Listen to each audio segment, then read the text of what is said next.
पांढरी शुभ्र बनवाबनवी. लेखन डॉक्टर मयुरेश डंके. अभिवाचन आसावरी पाटणकर. बापाचं नाव येशा मयत. धर्मा कोर्टाबिर्टात जाऊन आला असावा. त्याला ते सगळं माहिती होतं. तुम्ही पुलंची म्हैस कथा ऐकली आहे का हो? त्यातला हा धर्मा मांडवकर, म्हशीचा मालक. कोर्टात पंचनाम्यात काय काय विचारतात हे ठाऊक असलेला धर्मा मांडवकर आजच्या कौन बनेगा करोडपतीच्या दृष्टीने टॅलेंटेड माणूस आहे. त्याच नायानं ची व ची सौका चित्रपटातील टिल्ल्या आठवतो का? हा सुद्धा कौन बनेगा करोडपतीच्या दृष्टीनं टॅलेंटेड मुलगा बरं. हंटर, कबीर सिंग, नाय वरण भात लोणचा कोण नाय कोणचा असले चित्रपट आपल्याकडे मनोरंजनपर चित्रपटांच्या श्रेणीतच प्रसिद्ध करण्यात आलेले आहेत. जितके जास्त उथळ विनोद तितका तो कॉमेडी शो प्रसिद्ध होतो. लेखक म्हणून, दिग्दर्शक म्हणून, निर्माता म्हणून, प्रायोजक म्हणून, कलावंत म्हणून आणि प्रेक्षक म्हणून मनोरंजन म्हणजे काय ही संकल्पना आपल्या देशात नेमकी कशी आहे हा खरंच एक मोठा प्रश्न आहे. गंमत जम्मत हा मराठी चित्रपट सुद्धा विनोदीच होता, पण त्यात उथळपणा किंवा कमरेखालचे विनोद औषधालाही सापडणार नाहीत. अनैतिक विवाहबाह्य संबंध, पाताळयंत्रीपणा आणि कुटील कारस्थानी उद्योग यांना मनोरंजनाच्या नावाखाली दैनंदिन मालिकांमध्ये घालण्यात आलं. तरीही लोक वर्षानुवर्ष या प्रकारच्या मालिका दररोज न चुकता बघतात. ही भारतीय प्रेक्षकांची अभिरुची आहे. त्यामुळे भरभक्कम TRP ही गोष्ट भारतीय मनोरंजन क्षेत्रासाठी अजिबातच असाध्य नाही. कौन बनेगा करोडपती हा TV शो हा त्यातलाच प्रकार आहे. रियालिटी शो या नावाखाली जो प्रकार चालतो तो खरं तर जंगलात पिसारा फुलवून नाचणाऱ्या मोरासारखा आहे. पिसारा फुलवून नाचणारा मोर फक्त पुढूनच पाहायचा असतो असं म्हणतात. खूप वर्षांपूर्वी सारेगमप लिटिल चॅम्प्सची पहिली आवृत्ती होती. त्यावेळची एक वारंवार केली गेलेली कृती आजही माझ्या लक्षात आहे. त्या लहान मुलांमध्ये एक मुलगा होता. गाण्यात कितपत कुशल होता हा आजही प्रश्नच आहे. त्याची आर्थिक परिस्थिती कशी बेताची आहे आणि तरीही तो इथपर्यंत कसा पोचला यावर निवेदिका अत्यंत खुमासदार आणि प्रभावी निवेदन करत असे. मग अश्रू वाहणारे डोळे दाखवले जात. प्रेक्षक रडत असत. हा प्रकार खूप चालला. असो, हिंदी सारेगमप मध्ये एकदा संगीतकार बप्पी लाहिरी परीक्षक म्हणून आले. ते येतानाच त्यांचा तबला सोबत घेऊन आले की काय त्यांनाच ठाऊक. त्यांनी एका स्पर्धकाला त्यांचा तबला भेट म्हणून दिला. त्यांच्या गळ्यातली सोन्याची साखळी दिली. अभिनेत्री रेखा तर येताना घरूनच खाऊचा डबा घेऊन आल्या होत्या. स्पर्धकांना स्वतःच्या हाताने भरवत होत्या.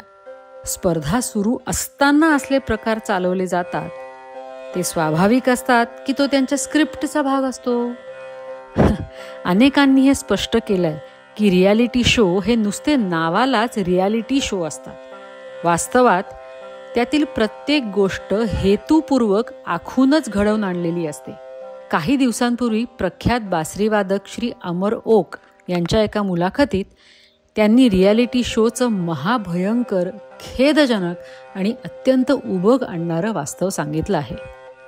रियालिटी शो या प्रकारात अनेक तथाकथित आणि मुळातच अत्यंत भंपक प्रकारांच्या कार्यक्रमांची रेलचेल आहे.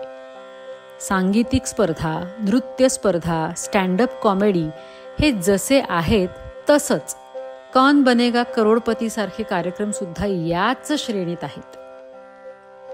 कॉमेडी शो मध्ये समीर चौगुले ऑफिसात परकर घालून येतो, तबला फोडतो, AR रहमानच्या गाण्याची टर उडवतो. हे सगळं स्क्रिप्टेड असतं.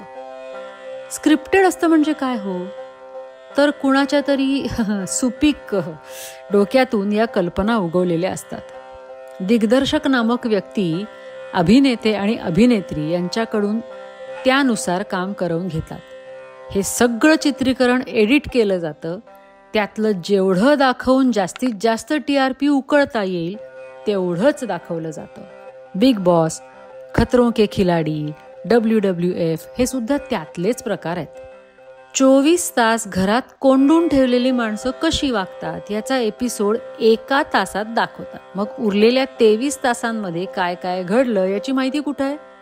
म्हणजे रियालिटी शो या नावाखाली अत्यंत प्रामाणिकपणे शुद्ध निर्भेळ फसवणूक करण्याचा धंदा चालतो. एका कॉमेडी शोमध्ये गौरव मोरे या अभिनेत्याच्या तोंडी "अरे म्हाताऱ्या, नुसता फ्रीज उघडला तरी तुझी कोळंबी होते" हे वाक्य आहे. त्यावर प्राजक्ता माळी, प्रसाद ओक, सई ताम्हणकर हे गडाबडा लोळून हसताना दाखवले आहे. हा जर खरा विनोद असेल आणि इतका हसण्यासारखा असेल तर प्रसाद ओकांच्या मुलानं त्यांना असं म्हटलेलं चालेल का? प्राजक्ता माळी आपल्या वैयक्तिक आयुष्यात हा डायलॉग वापरेल का? बाकीच्यांचं सोडा, गौरव मोरे तरी त्याच्या वैयक्तिक आयुष्यात असे डायलॉग वापरेल का? नाही ना. इथेच सगळ्यांना वेड्यात काढून, शोची चर्चा वाढवून त्या मुलाच्या व्हिडिओला व्हायरल करण्यात कौन बनेगा करोडपतीची पब्लिसिटी टीम यशस्वी झाली आहे. हा संपूर्ण शो स्क्रिप्टेड आहे. प्रत्येकाच्या तोंडचं प्रत्येक वाक्य आधीच ठरवून लिहिलेलं गेलं आहे. टॅलेंटेड मुलांसाठी कौन बनेगा करोडपतीची ही विशेष मालिका सुरू आहे. ही मालिका लाईव्ह नाही, रेकॉर्डेड आहे. इशित भट्ट हा मुलगा इयत्ता 5वीत आहे. वयाच्या 6व्या वर्षी पहिलीत घातलं असलं तरी आता त्याचं वय किती असेल? 10 वर्ष तरी असेलच. 10 वर्ष वयाच्या मुलाला लाखो रुपयांच्या बक्षिसासाठी कोणते प्रश्न विचारले गेले हे जरा बघा. प्रश्न 1, दिलेल्या संख्यांचा उतरता क्रम लावा. हा होता निवडीचा प्रश्न. प्रश्न 2, सकाळी जो आहार घेतात त्याला काय म्हणतात? उत्तर आहे नाश्ता. हे उत्तर दिल्यावर मिळणार 5,000 रुपये. आता दुसरा प्रश्न 10,000 रुपयांसाठी. चित्रात एक कुलूप दाखवलंय आणि प्रश्न हा आहे की चित्रात दाखवलेल्या वस्तूचा उपयोग सांगा.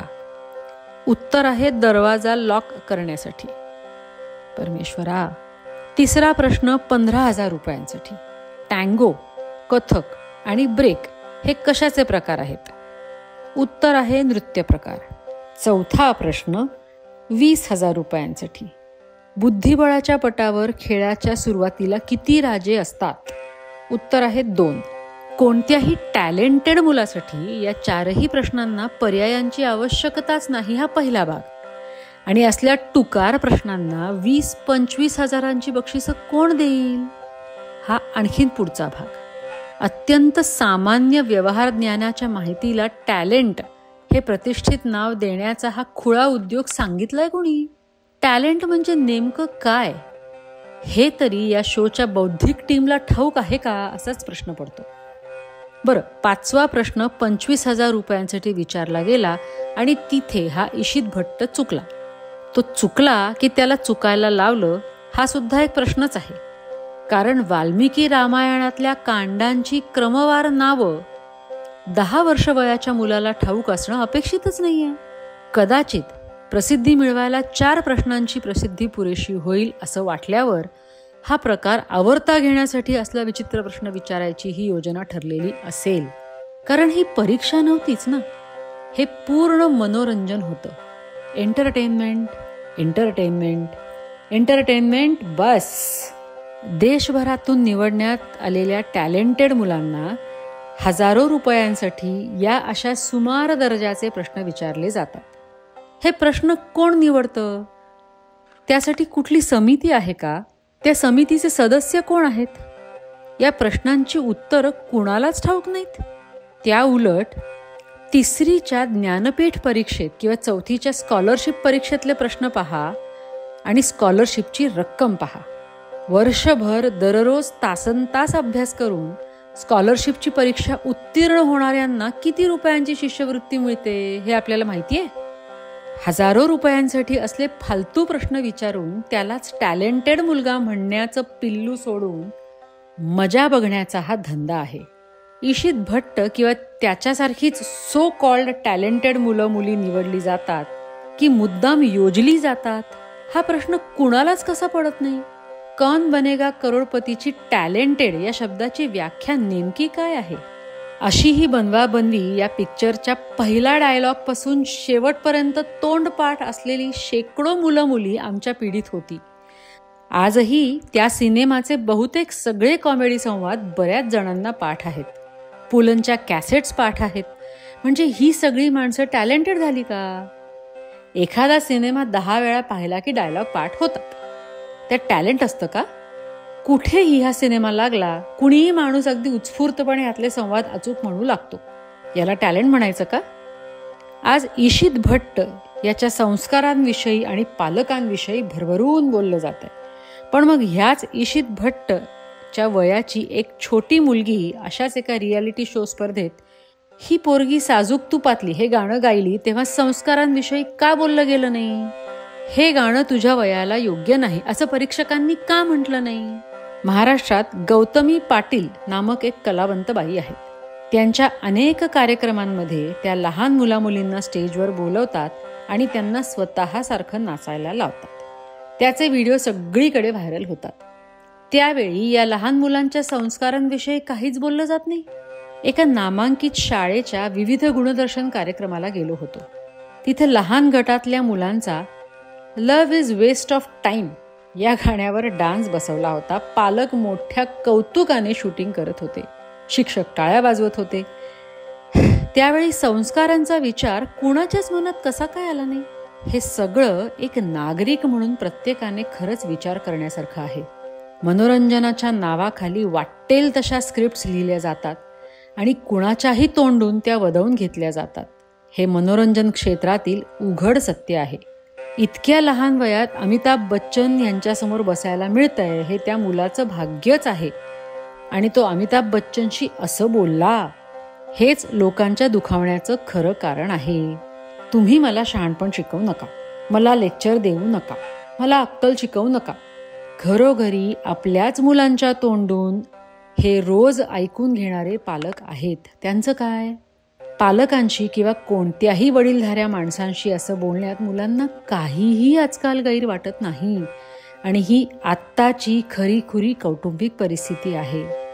ओपन डेची नोटीस घरी दाखवताना कित्येक मुलं त्यांच्या आईला तुला यातली काही अक्कल नाही, तू शाळेत येऊच नकोस असं म्हणताना आम्ही सगळे शालेय समुपदेशक नेहमीच ऐकत असतो. जर खरोखरच त्या मुलानं स्वतःहून अमिताभ बच्चन यांच्याशी असं वर्तन केलं असतं तर काय झालं असतं? याचा थोडासा विचार करा. तसं झालं असतं तर त्याचा हा एपिसोडच आला नसता. वाहिनीनं त्या मुलाला काढून टाकलं असतं. पण तसं झालेलं नाही. उलट हा एपिसोड मुद्दाम दाखवण्यात आला आहे. इशित भट्ट त्याच्या वैयक्तिक आणि कौटुंबिक आयुष्यात खरोखरच कसा वागतो त्याची पूर्ण खरी माहिती कुणालाच नाही. पण तरीही तो टीकेचा धनी झाला आहे आणि मनोरंजन वाहिन्या असले अनेक उद्योग रोजच्या रोज करूनही नामानिराळ्या राहिल्या आहेत. केवळ 7 मिनिटांच्या एडिटेड एपिसोडवर आपण त्या मुलाला वर्तन समस्या आहे असं कसं ठरवलं? हा मला पडलेला प्रश्न आहे. त्या मुलाविषयी कुठलीच खरी आणि संपूर्ण माहिती नसताना त्याला अतिचंचलपणाचा आजार किंवा डिसऑर्डर आहे असं लोक म्हणायला लागले. पुरेशी विश्वसनीय माहिती नसताना एखाद्या मुलावर बालपणात असा शिक्का मारणं कितपत योग्य आहे याचा विचार कोण करणार? उद्या हीच लक्षणं मुलांमध्ये बघून समाजातील सामान्य नागरिक सुद्धा मुलांना ADHD आहे असं उघडपणे म्हणायला लागतील. शाळेत अन्य मुलांचे पालक या मुलांवर डिसऑर्डरचे शिक्कामोर्तब करतील याला जबाबदार कोण?